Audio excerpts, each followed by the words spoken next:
Hi, I'm Stephanie Jaworski of joybaking.com.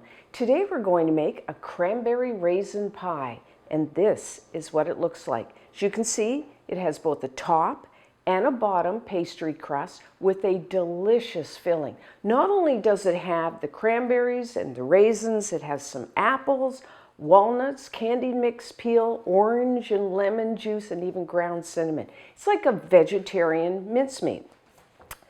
The first thing that we are going to do is to make our pastry. I like an all butter pastry. It's nice and crisp and crumbly, buttery flavor of course. And I'm going to make mine in my food processor. You can make it by hand if you want. So the first thing you'll need is 2 3/4 cups, which is 350 grams of all-purpose or plain flour. Put that right in there. And then I like to add 1 tablespoon, 15 grams of granulated white sugar, just like a little touch of sweetness, and 1 teaspoon, 4 grams of salt. I'm using kosher salt. You can use table salt. And I'm just going to process this just to get everything mixed together. So if you were doing it by hand, just with a fork or a whisk, just mix everything together. Simple enough there. Smoke from the flour.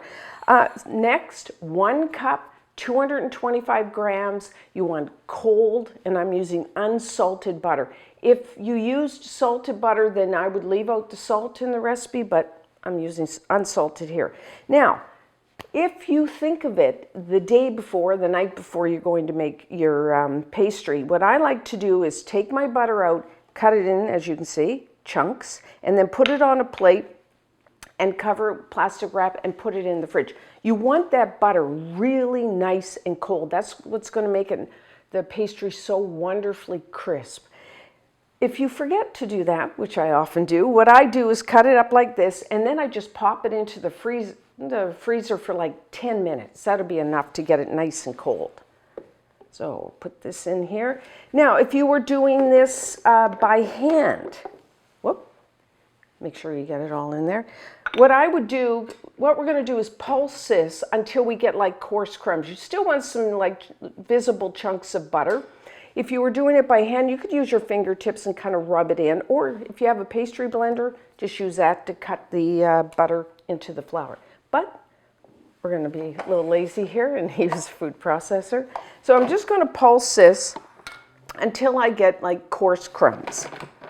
Won't take very long, like 10, 15 seconds.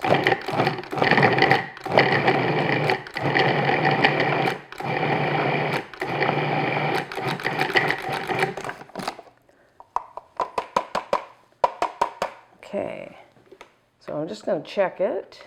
Careful with that blade when you put your hand in there. So, I don't know whether you can see it, there is still, I can show you, there is like little chunks of butter still visible. That's what you want.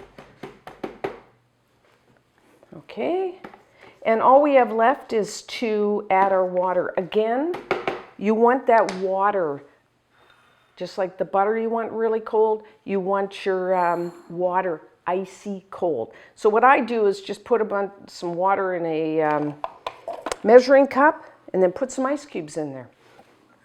Now, you're going to need, it's hard for me to tell you the exact amount of water to put into your flour to get a nice dough, because it depends how your flour was stored. So I'm going to say between 1/4 and 1/3 of a cup. So 60 to 80 milliliters, 60 to 80 grams of icy cold water. So I'm going to start with 1/4 of a cup, because you can add the water, but you can't take it away, right? So start with the lesser amount and then see. Now, we don't want a solid ball of dough. We just want all the flour to be moistened and it starts to come together. And then when we feel it, it'll kind of come together in our hand. So just pulse.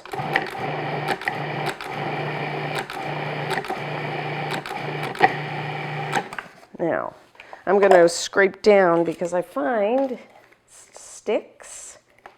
And if you were doing this by hand, put the water in and then just use a fork, or you could use your fingertips to kind of bring it together. Or actually, you could even do this in your stand mixers, same way. Okay, I'm just going to pulse that and then I'll check it.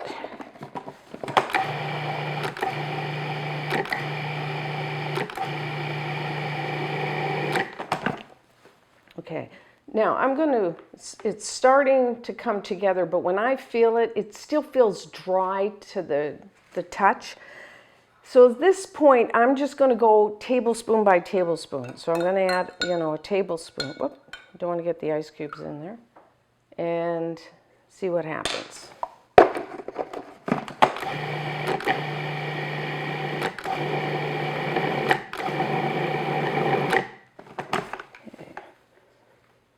Okay, see if I bring it together. And actually your machine starts to sound a little different. You can always tell when your pastry is ready. So now, that wasn't too hard. If you prefer another type of pastry, you can use like whatever your favorite pastry is. I'm just going to dump this right on my counter. Make sure your counter's clean, of course. And we're going to gather this up and then divide it in half. If you have a scale, which of course I recommend, then we will need about 330 grams per half of our pastry. When you're doing pastry, you want to kind of knead it as little as possible so it isn't too tough, but you want to make sure that all the flour is moistened. Like when I'm bringing this together and I feel it, it should feel smooth. You don't want to really rough. If it's really feeling like almost grainy, chances are either it wasn't mixed enough or maybe you need a little more water. So now, just put my scale, 330, that looks, see, that looks, oh, that's about right. There we go.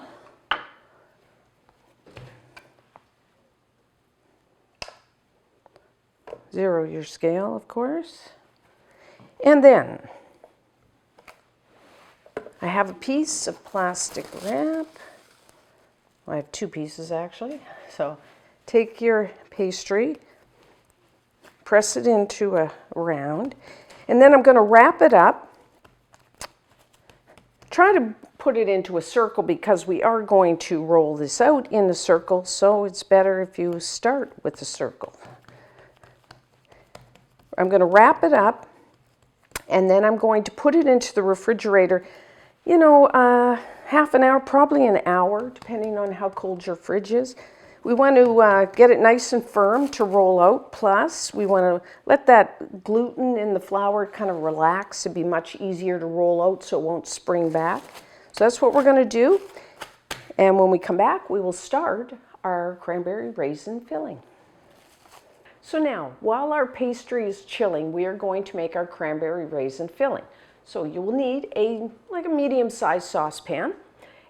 You will need 1.5 cups, which is 150 grams of fresh, raw cranberries, or you could use frozen raw cranberries. Wash them and pick through them. Make sure there's no soft ones or shriveled.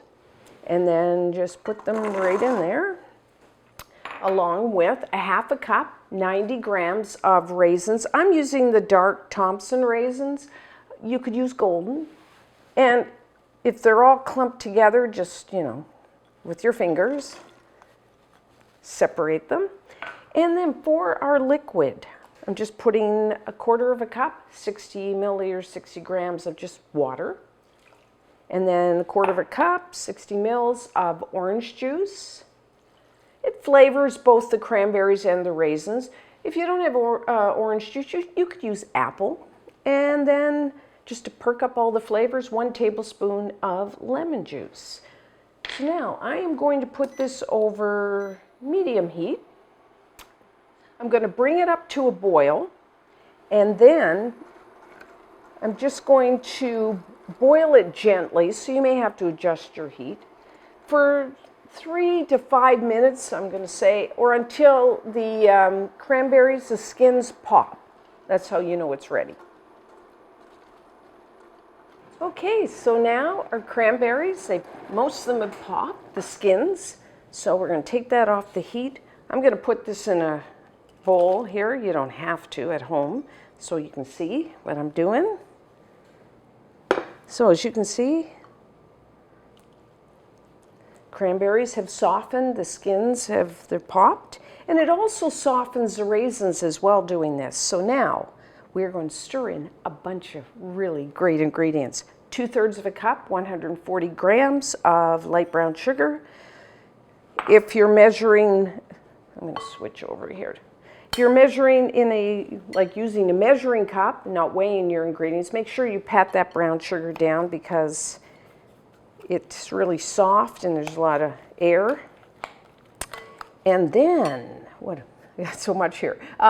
1 teaspoon of grated, I'm using the lemon zest. You could use orange zest. So what that means is you take your lemon or orange, if you have one of these microplanes, or you could use the fine, like a box grater, the fine one, and then just grate.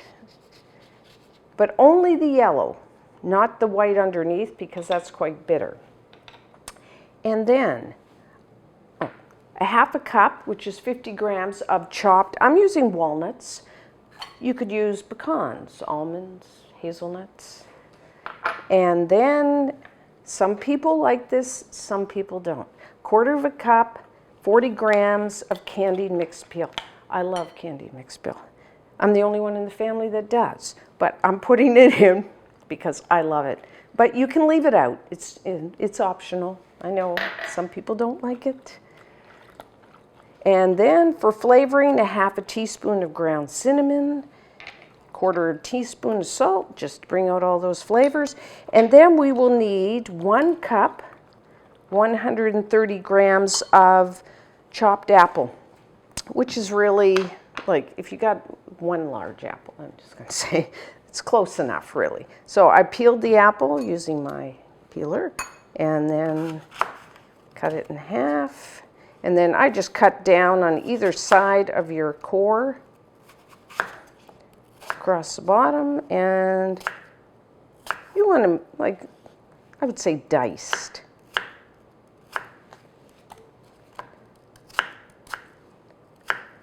So brown there, don't want that.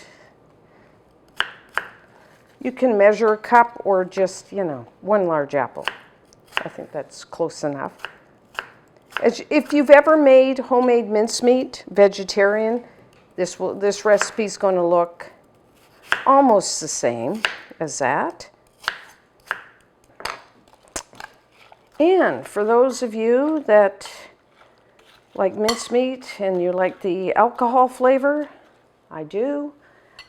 This is entirely optional. I'm adding 1 tablespoon. Now this is Grand Marnier. You could use rum or any other type of alcohol that you like in your mincemeat.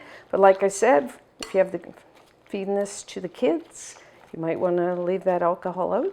But I can really smell it. The Grand Marnier with the orange juice, and it's just so there. That's our filling. We need to let this cool down to room temperature. I'm going to cover it and cool it down. You could make this several days in advance and then just cover it and put it into the refrigerator. Actually, the flavor of this, cranberries when you first cook them can be quite like tart, bitter. So if you made this filling, a few days ahead of time and refrigerated it, it would, kind of, the flavors would all mingle and soften. So, it is a good do ahead. So that's what I'm going to do, put that in, cool it down, and then when we come back, we will roll out our pastry. So it's been about an hour. My pastry is nice and firm, so we are ready to roll it out. You need to flour your surface and put your pastry down there, and lightly flour the top. flour in my rolling pin, and you will need a 9-inch, 23 centimeter pie pan, whatever type is your favorite. So now, to roll our pastry, you want to roll from the center out. Keep picking up and moving your pastry around because you don't want it sticking. Now, if you start rolling and it's cracking, then it's probably too cold. So you could just let it sit on your counter a minute or two, or you could take your rolling pin and kind of bang it. Conversely, if it's sticking way too much, maybe it's not cold enough, then just stop, put it back in the fridge, and let it chill down. So now we are going to roll this into a 12-inch, 30 centimeter round. So if you're not, you don't want to eyeball a ruler, trusty ruler is good to have in the kitchen. So you can see, just rolling, turning. And if it's, losing its round shape, just, with your fingers, kind of put it back.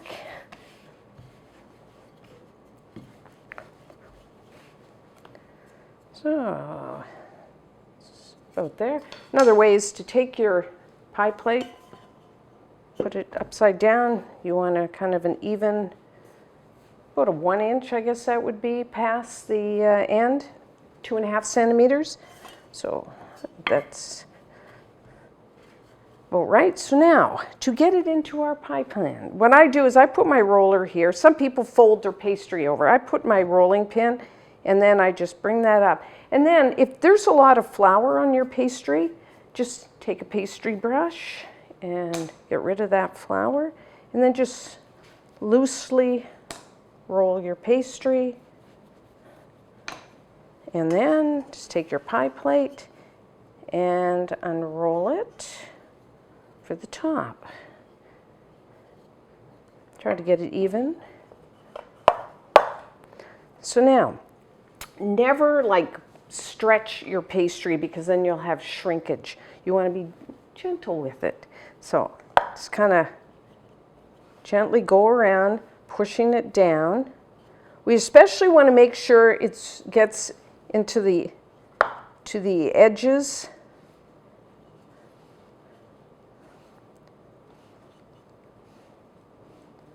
Like so.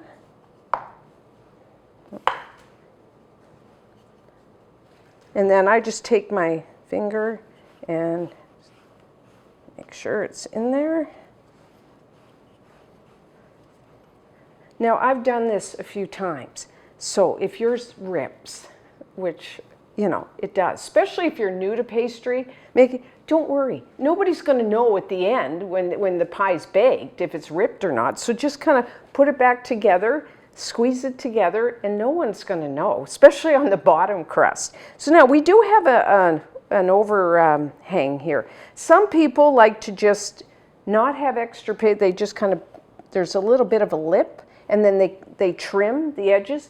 I love pastry, especially the outside. So what I'm doing is any leftover, I'm tucking it under itself because I like a really thick edge to my pastry. The more pastry, the better, I say. But like I said, if you don't, you can trim it off. That looks pretty good. Now at this point, some people just like to take the tines of a fork and just press down. I'm going to show you how I do it. There's many different ways. I just take my 2 fingers like this, and then I take my thumb and push in like that. That's kind of my signature. I always do it the same way. I know there's other ways to do it, but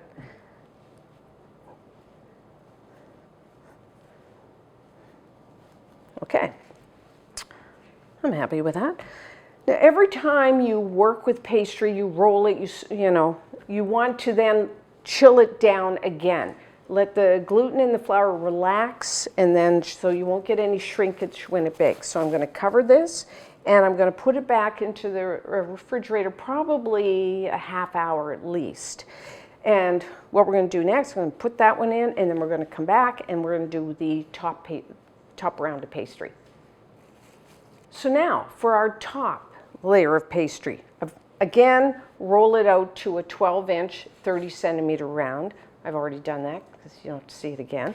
And now, as you can see here with mine, I like to do the top in stars, pastry stars. So I have this is about a 3-inch, 7.5-centimeter star.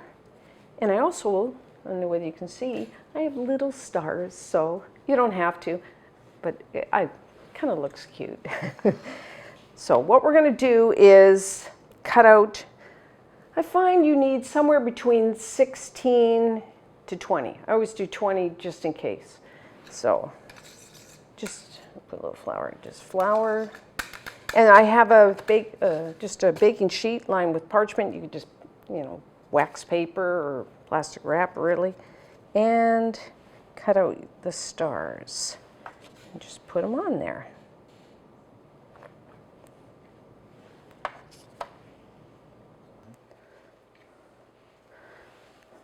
That's 19. So you want 20, just always better to have a few extra, 20 of the large. And then what I do, I mean, you don't need to, you can just have the large stars, but I like to just place strategically the little ones. So I just use whatever leftover pastry I have. So, maybe I'll get 10 or so of the little ones.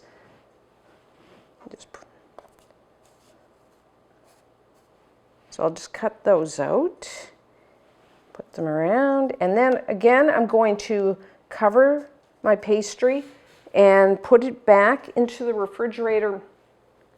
I'm going to say, like I said, at least a half an hour. Let everything kind of, get cold and relax, and let my my cranberry raisin filling cool down to room temperature. And when we come back, we will assemble our pie. So we are now ready to assemble our pie. First, you want to make sure that your filling has cooled down to room temperature, which mine has, or if you made it ahead of time, it can be cold. And then we have our tart shell, we have our pastry stars, and we need to do an egg wash. So I have in a bowl here, 1 large egg, which is 50 grams. I have the egg at room temperature, although it's not that critical. And I'm going to add 1 tablespoon of cream. You use a light cream, heavy cream, half and half, just to thin out the egg. This is going to really help with the browning of our pie. Okay. So now, what I'd like to do, okay, we got our chilled tart shell. We're going to put our wonderful filling. It smells so good. So many different flavors. Like I said, if you like mincemeat, you will love this pie. Spread, even out those apples.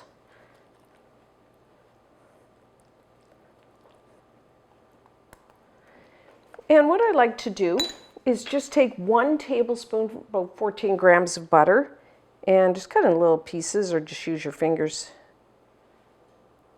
And just dot the top.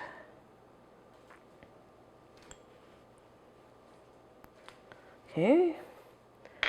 Next, we are going to top with our pastry stars. What I like to do is use pastry brush and just brush the edges of the pastry with that, because when we want to make sure that the pastry stars, the tips are sticking to the ends or to the crust here. Okay. Now what I like to do, I find it easier to brush my pastry stars with the egg wash right here, instead of, like, some people like to do it once they've put all the stars on, brush it, but I find it much easier if I just you know, do it while it's on the baking sheet. You just want a light brushing, you know, don't get carried away. You don't want it pooling. I just do like maybe 5 at a time here. Like that. So you can see what I'm doing. I take one and I kind of press it in, one of the tips there of the stars, press it into the sides there, and then I take my next one. I want to overlap the stars because I like lots of pastry, but I also want, what I like about the stars, or you can do hearts or whatever, is you can see the filling. If you did, you could do a solid thing of pastry, but then you can't see what the filling is. That's what I like about the stars.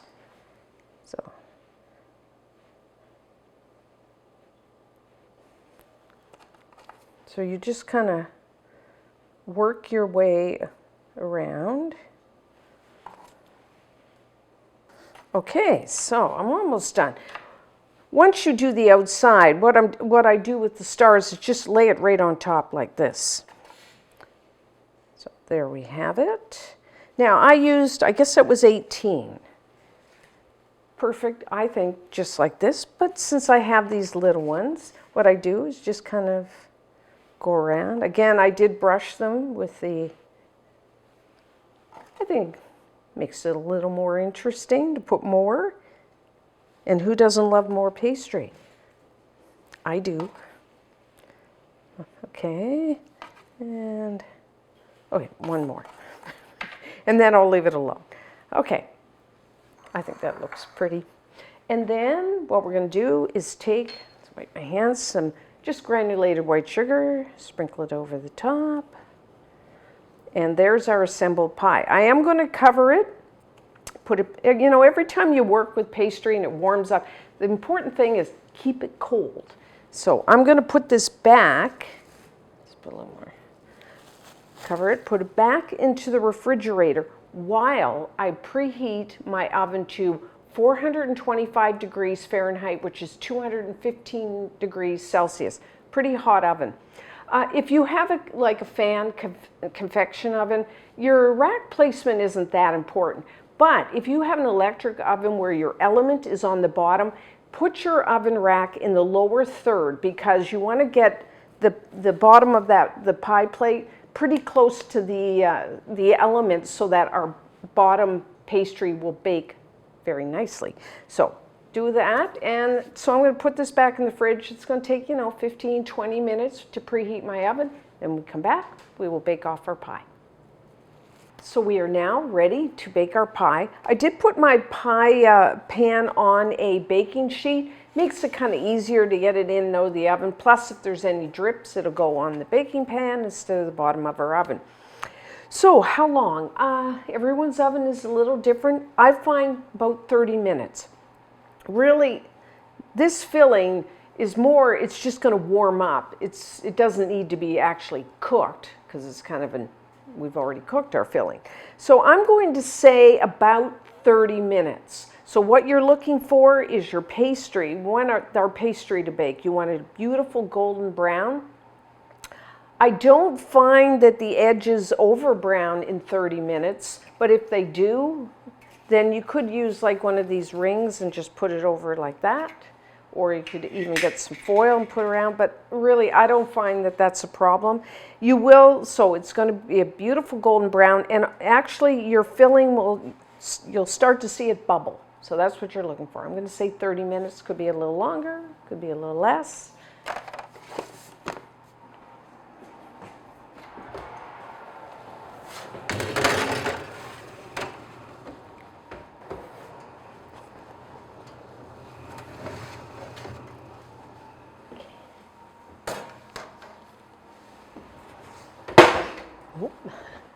Okay, so our cranberry raisin pie is done. Doesn't that look beautiful? Nicely golden brown. The filling is starting to bubble. So now put your pan on a wire rack, and we want this to cool down completely so that way the filling, the juices will thicken up. Because otherwise, if you try to cut a pie like this while it's still hot, the juices will run, which I don't want. So I'm going to let it cool down completely. I would say, 3-4 hours. And then when we come back, we will cut a slice. I let the cranberry raisin pie cool at room temperature about 3 hours. So now we can cut into it. So using a knife.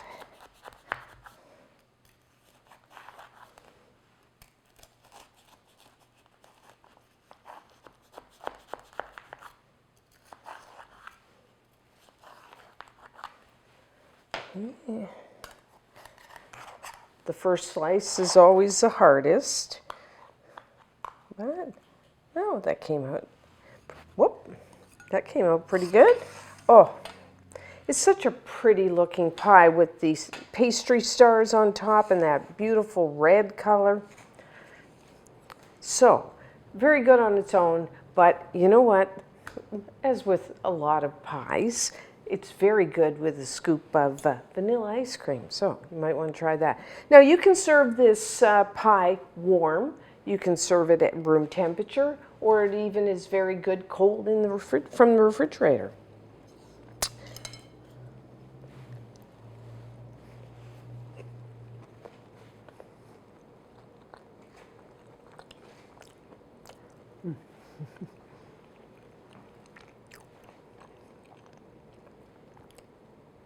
That is really nice tasting pie. Like I said, kind of like a vegetarian mincemeat. I just love the butter pastry. It's crisp, it's crumbly, it's buttery, which goes really nice with the filling. It's kind of slightly spicy. You've got the tartness of the cranberries, which I really like using the fresh cranberries here. And then you have the raisins, a little from the apple, you got a little flavor there, and the nuts. It's such a flavorful filling. Now you can store this room temperature. Actually, you will find, like the cranberries, because we just made this, they're really still, they're sweetened from the sugar, but there's still like a little bit of tartness. The filling, it will mellow if you store this overnight. So you can store it at room temperature a couple days. If you stored it in the refrigerator, which I often do, I can get like maybe 4, maybe even 5 days. You can even freeze it if it lasts that long. It doesn't in my house. So you must try this. And until next time, I'm Stephanie Jaworski of JoyBaking.com.